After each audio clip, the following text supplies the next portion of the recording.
मला प्रवास करावा लागतो आणि कॉन्स्टंट मला नॅगिंग असतं की फ्लाईटमध्ये मला ऐकायचं येणार नाही ना. त्यामुळे डॉक्टर गुगलांनी सांगितल्याप्रमाणे हे स्पष्ट सांगतं, सॉर्बिट्रेटची गोळी मी खिशात ठेवतो. Is it correct or that is wrong? I do not no.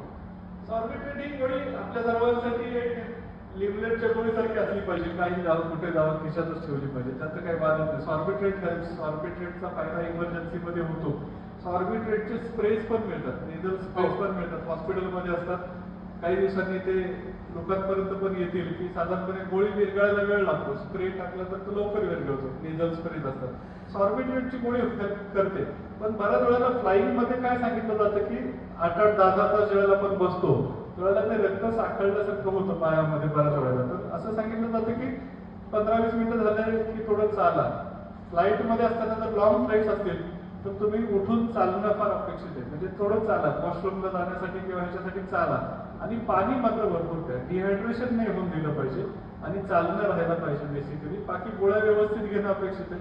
बऱ्याच वेळेला ते स्टॉकिंग मिळतात, डीव्हीटी स्टॉकिंग सारखे प्रकार असतात ज्याच्यामध्ये प्रेशर्स दिले जातात आणि पायातील शिरांमध्ये जे रक्त साखळून जातं ते पण राहत नाही. तर लॉंग जर्नी असेल तर आम्ही सांगतो की ते एखादे स्टॉकिंग घेतले व्यवस्थित तर ते पायातल्या शिरांमध्ये पण रक्त साखळून राहणार नाही, पायाला सूजही येणार नाही, हायड्रेशनही व्यवस्थित राहील आणि चाललात तर काही प्रॉब्लेम नाही. बाकी फ्लाईटच्या वेळेनुसार गोळ्या थोड्याशा मागे पुढे करणं इज ऑलवेज डिझायरेबल. अगदी इमिजिएटली बसायच्या आधी लगेच गोळी घेऊ नका.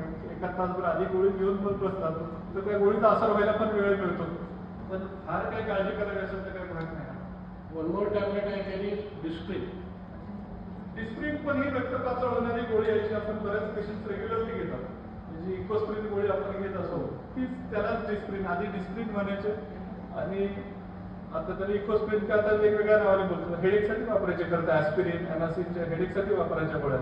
रक्त पातळ होण्याची गोळी आहे.